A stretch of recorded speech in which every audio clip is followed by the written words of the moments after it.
The time is here, and we are at the midterm elections. We are officially a few days away from the midterm elections on November the 8th. If you're listening to this on a podcast, well, lucky for you, we are right there at the election day. But listen here. The biggest thing that I want to cover today is another current event review as we go over the election and what that means for you. Now, today's episode is not to tell you which party you should be affiliated with, which party is better than the other. What I want to look at today is from a personal finance position and what you can expect based off the outcome of the midterm elections. That's really the part that I want to focus on, and I hope that you enjoy this week's current reaction. Let's jump in. Welcome to the Financial Mirror. Where future success is reflected in our knowledge of fixing the one thing we can control, ourselves.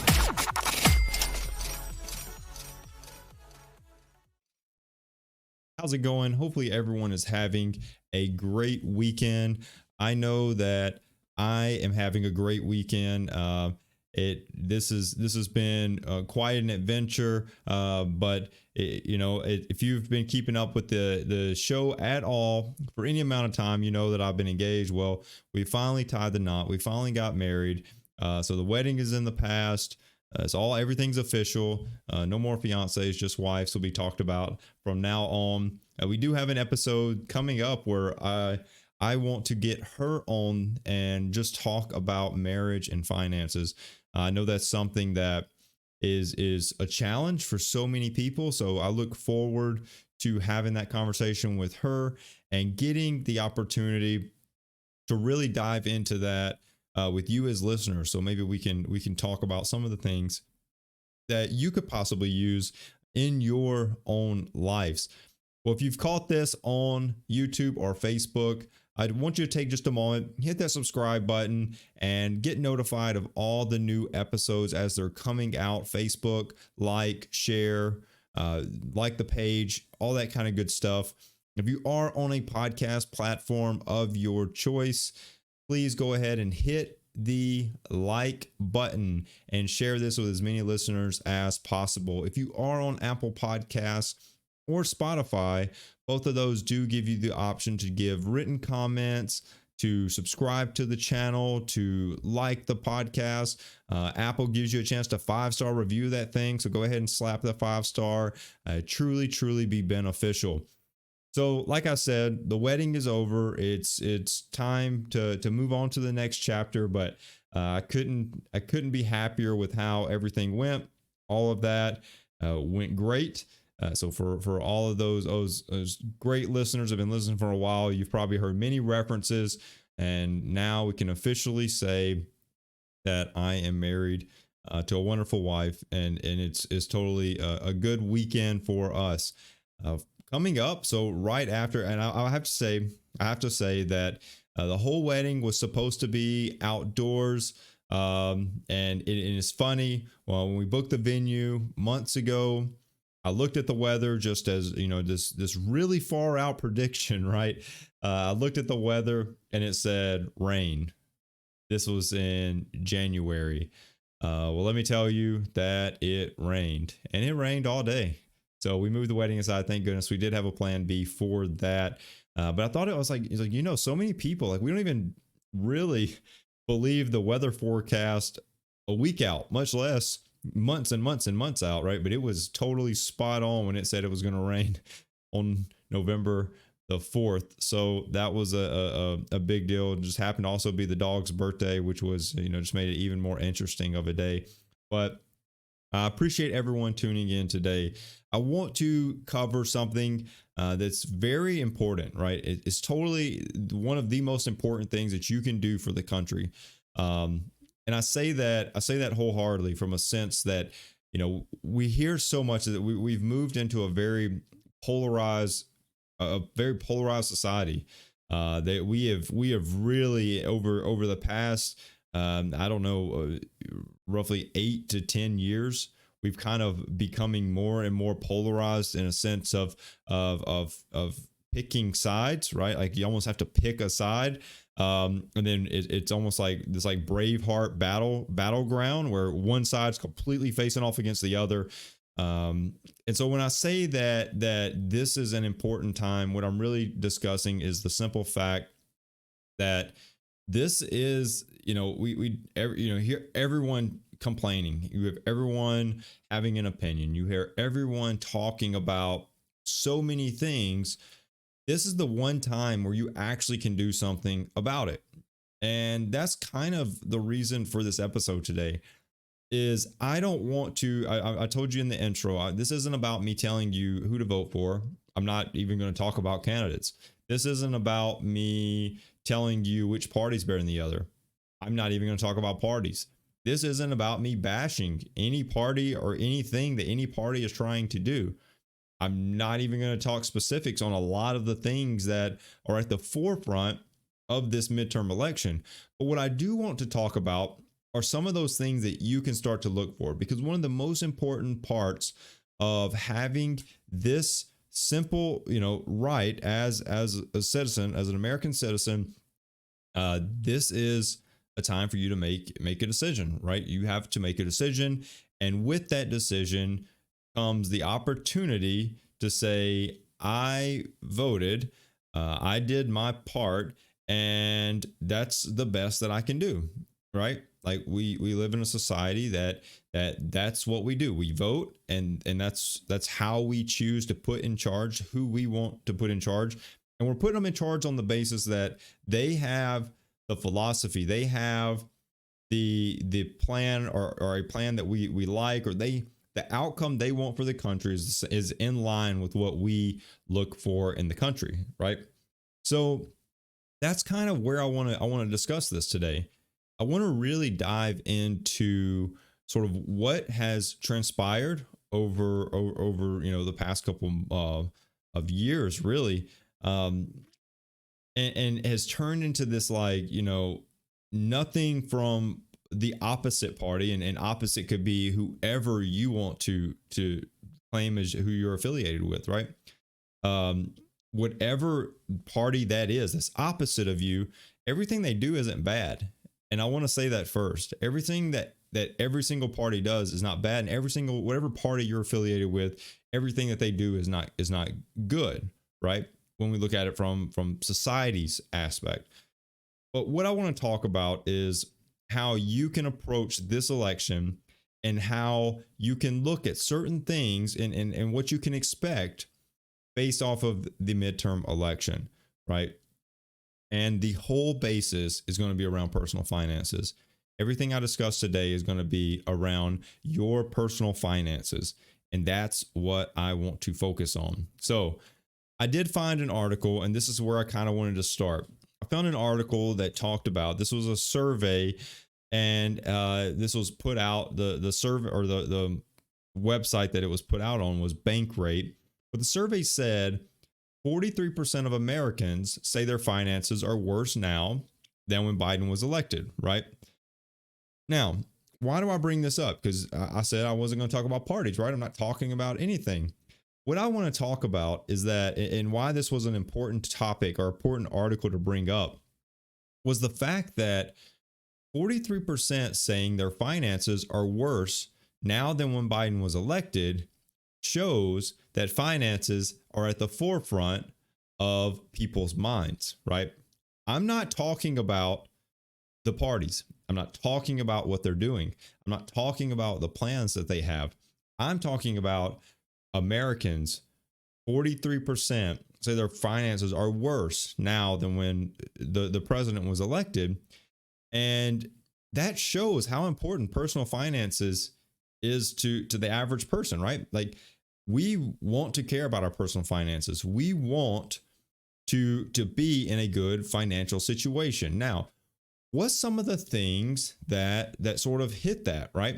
What sort of the things that has created this piece of a survey that says, a lot of people are much worse off than they were 2 years ago, right? That's what we're really looking for. Well, soaring inflation, rising interest rates, these kind of lingering impacts of coronavirus and what that pandemic looked like. Americans are really starting to struggle financially with sort of how all of this stuff is playing out.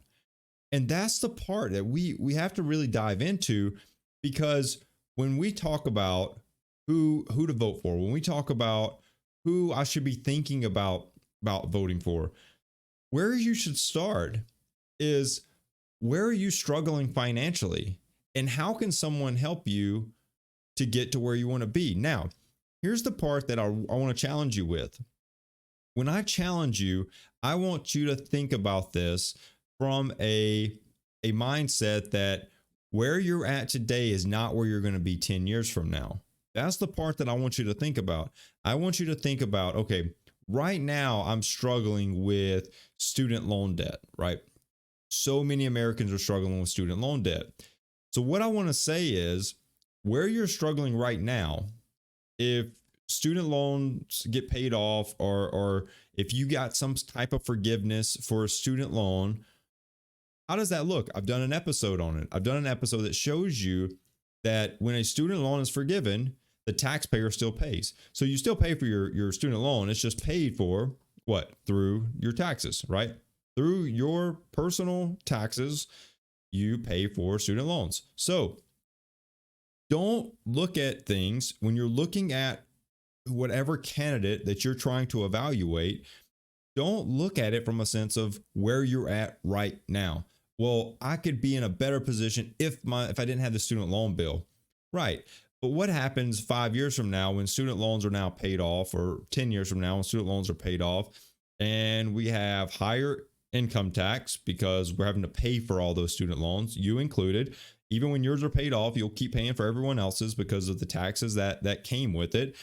We're going to be potentially talking inflation again at that point, because we're going to have another type of inflationary period if just people are not having as much money, and they're still struggling.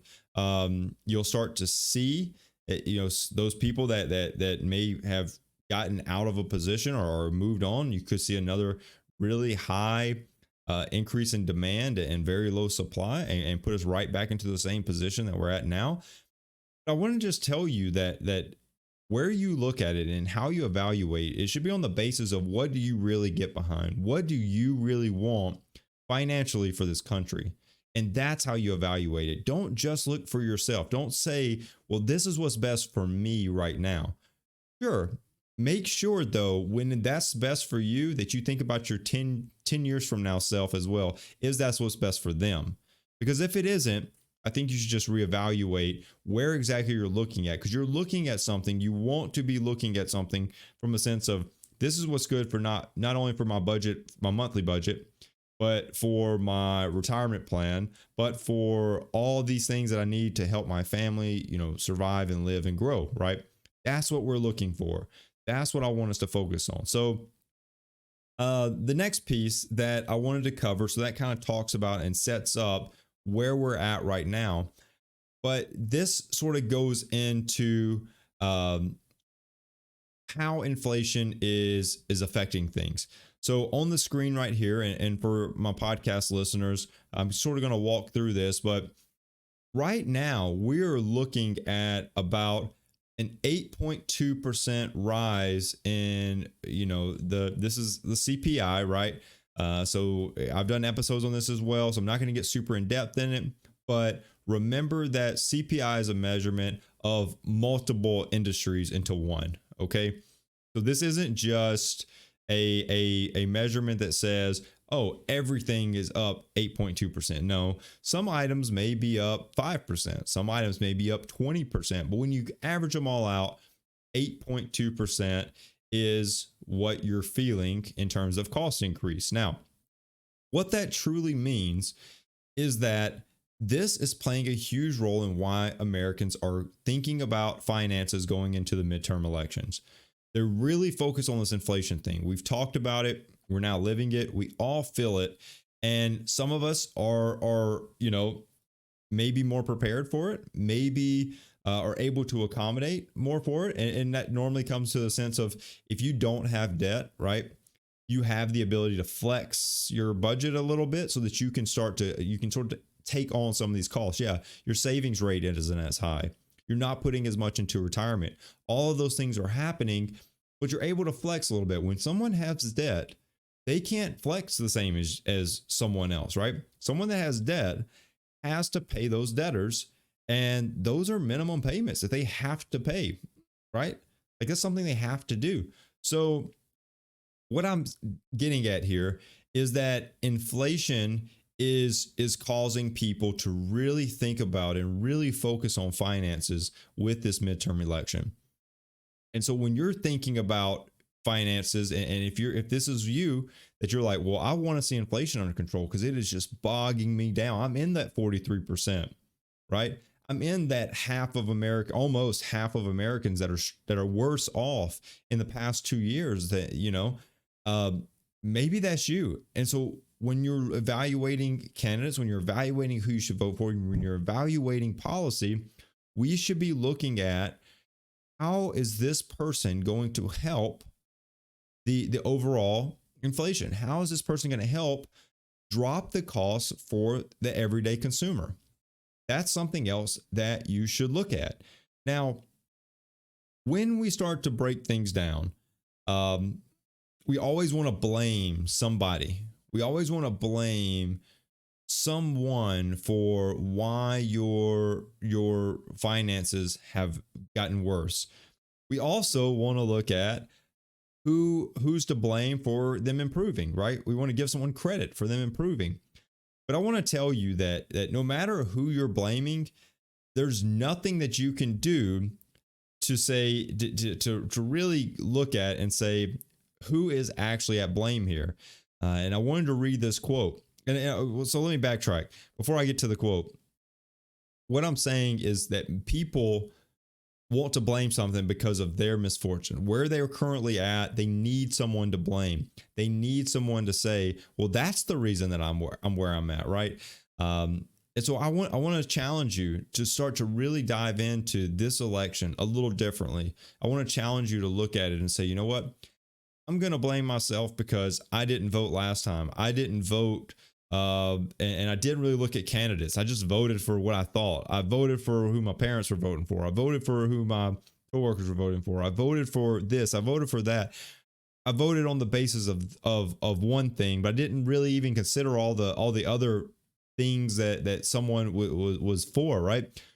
I challenge you to look at the whole picture. I challenge you to look at every single part of who it is you're voting for in whatever position it is. And I'm talking local elections. I'm talking state elections. I'm talking federal elections. I'm talking all the elections.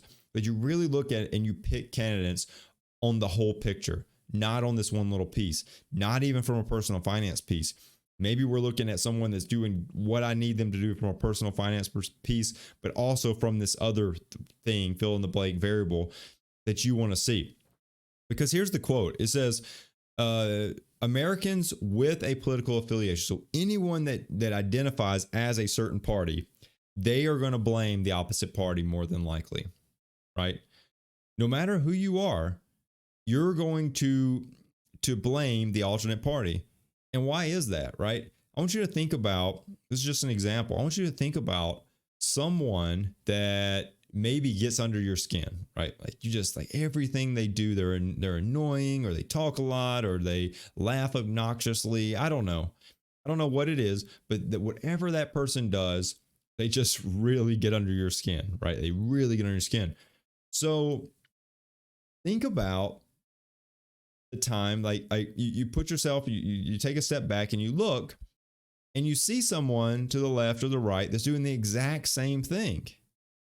Right? They're doing the exact same thing, but you're not like blaming them for why you're upset about something, right? Kind of just like, oh, like that's that's not cool or whatever, but you don't really like look at them differently. But when that other person that's just so annoying, when they do it, it eats you alive. Like you just cannot stand it, right? That's kind of how Americans are treating political affiliations. They just blame the opposite party. It doesn't matter if their own party is doing the exact same thing or something worse. They're just going to blame the opposite party. And that's something that I really want you to think about. This is a quote by Mark Hemrick. He's a Bankrate senior economic analyst, but he said, in our highly polarized political environment and in the context of a complicated and highly dynamic economic situation, many people naturally gravitate toward assigning blame or credit to elected officials. The reality is much more complicated than that. The causes of high inflation are multifaceted, including forces stretching around the world, not confined to solely the U.S. or nation's capital. Okay, that is a quote, and it's something that I want you to really think about and really consider, because regardless of who's president, right? We've made it through tough times. Like, we can look at the inflation charts, we can look at all of that, and we can see we've made it through high inflationary periods, right? Now, I will tell you that this is where we're at right now is a very, it's one of the worst inflationary periods. Okay, there's been some tough ones out there, but this ranks up there in terms of the worst. Okay, a lot of people in this world have not even lived through what we're going through now. Right. A lot of people haven't. Very few have. Right. So I want to challenge you. I want to challenge you. And I'm going to continue to do this, but I want to challenge you to say that this is something that you're wanting to look into. This is something that you're not just going to put on the back burner. This is something that you're really going to say, you know what? I'm going to really look at every single candidate that sort of has on their agenda what I want to see out of that individual in that position. And I'm really going to dive into it. Now, am I asking you to spend thousands of research hours looking at all of their background and seeing everything they've ever done? No. But I'm saying that your personal finances and being, if you're in that 50%, that you're, or 43%, let me be exact, 43% of people that are saying that their personal finances are worse in the past 2 years, I challenge you to really consider how you can make a difference in your personal finances during the election day, because that is a place to start. Now, is there other things like budgeting and ensuring that you have a good get out of debt plan put together? Absolutely. But when we really boil it down, what we're going for is we need we need policies out there. We need things in our favor that say, this is going to help the country. This is going to help my neighbors, and this is going to help me, right? That's what's important. That's what's so important, is to get rid of the highly polarized political environment and to focus on what's good for me, my neighbor, and the country. Okay. Now, what can you expect? The one thing I want to hit this real quick is, what can you expect? Well, the great thing is that there will be an impact. So the election will have an impact on your personal finances, whether that be for good or for bad. There will be a effect. Now, what I want to make sure that you do is that you don't try to time this, right? So I don't want you to try to time whatever is going to happen. I don't want you to try to time it and be like, oh, well, I'm going to make this huge investment because I see that the market's about to take a run straight up, right? That everybody's saying the market's about to take off. I'm about to buy a ton of stock in XYZ company, right? I don't want you to do that. I want you to really focus on making sure that you can absolutely take care of you, your neighbor, and your country through voting. Don't try to time the market. Don't try to do something that is going to put you in a bad position later. Now, I say all that because the market does have a very distinct pattern of how things happen after midterm elections. In 17 of the last 19 midterm elections held since 1946, stocks perform better in the 6 months after the election than they did the 6 months prior. Okay. I'm saying that so What that means is that we could see a nice little rally coming out of midterm elections going into the spring. Some of these experts out there are saying, a 15 to 20% rally into the spring. If you're looking at your retirement, that could pretty much put you back to around break even before the pullback that we've sort of gone through over the past couple year, a year roughly, a little bit over a year. But you could start to see some of that gain come back. But that's not for certain, right? 17 of 19. So there were 2 that didn't, right? So I want you to keep that in mind, and I want you to focus on making sure that you are being a part of this election, that you're not just sitting on the sidelines, that you are absolutely consciously putting an effort into voting this November 8th. If you haven't already voted, some people are doing mail-in ballots, whatever state you live in. Some people are doing different types of election day events on how you can vote. But I challenge you to get out there and vote. Get out there and truly put in the effort. Don't just go in there and vote for a party. Don't just go in there and vote for a person. Go in there and vote on what's best for you, your neighbor, and your country. That's what I challenge you to do. Don't just be someone that sits on the sidelines and says, you know what? Whatever happens, happens, and I'm just going to have to live with it. Really get out there, really focus on what you can do, and you will be thankful for it. So I'm telling you, November the 8th is election day. You may already be able to vote. Not certain where all that's at. Not certain of all the 50 states voting laws, but take advantage of where you are. Now, if personal finances is something that you are struggling with, and obviously half of the country almost is, maybe it's time for you to get control of your personal finances. I do serve as a financial coach, and you can head over to thefinancialmirror.org and hit book now in the middle of the screen, and you can sign up for your free consultation. You'll just head on over, hit the book now, get your free consultation. We can go over and see if your finances are worse over the past 2 years, maybe it's time that we take a little look at it and we see where we can really benefit you and get you on a good path toward your financial goals. If you do want to give a little extra dose of support to the stream, head over to thefinancialmirror.org/shop. Pick you up some awesome Financial Mirror gear. Everything that is earned goes right back into the stream, and I truly appreciate all the things that people continue to purchase off of the store. Thank you so much for that. I want to thank you for listening to this. I love doing these current event type of episodes, so I appreciate you joining in and listening. Hopefully you walked away with something from this. Hopefully you walked away with just a little extra pep in your step to go and check out some of these candidates before you're just giving them your vote. Before you're just saying, you know what, I'm just going to vote because you are in XYZ party, or you said XYZ thing, or you're whatever, right? Like whatever it is that makes you like them. My friend told me to do it. My mom, my dad, my coworker, whatever, they told you to do it. Go out and do your own research. Go out and look at these things, because your personal finances are affected by the policies that put into place. 100%.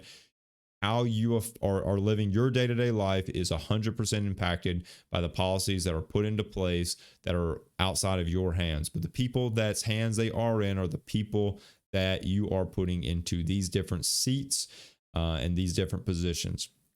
So I truly, truly want you to get out and vote on November the 8th. Thank you so much for joining in. I truly appreciate all of my listeners. Love the support. I love continuing to see you be successful with your personal finances. Until next week, continue improving the one thing you can control, yourself. Peace.